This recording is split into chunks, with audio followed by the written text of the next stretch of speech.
टेकड़ी थाना क्षेत्र के नरसिंहपुर रोड स्थित मैरिज गार्डन के गोदाम में शुक्रवार रात लगभग 10 बजे अचानक आग लग गई। आग लगते ही आसपास हड़कंप मच गया। देखते ही देखते घटना स्थल पर लोगों का जमावड़ा लग गया। प्रत्यक्षदर्शियों की सूचना पर पुलिस और दमकल ने आग पर काबू पाया।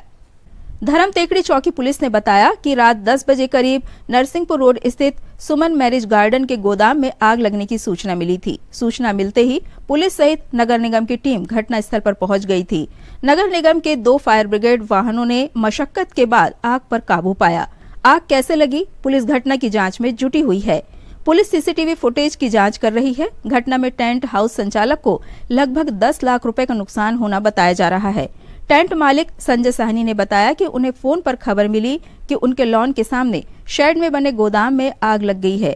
उसके बाद वे परिवार और अन्य सदस्यों के साथ वहां पहुंचे और फायर ब्रिगेड सहित क्षेत्रवासियों की मदद से आग पर काबू पाया गया। उन्होंने इस घटना में किसी असामाजिक तत्व के शामिल होने की आशंका भी व्यक्त की है।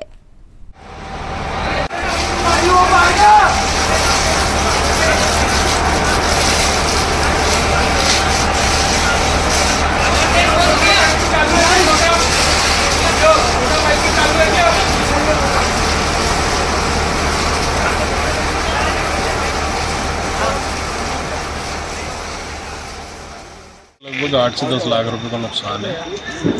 और मेरे को एक बच्चे का फ़ोन आया था कि अंदर रॉकेट से एक्चुअल आग लगी है।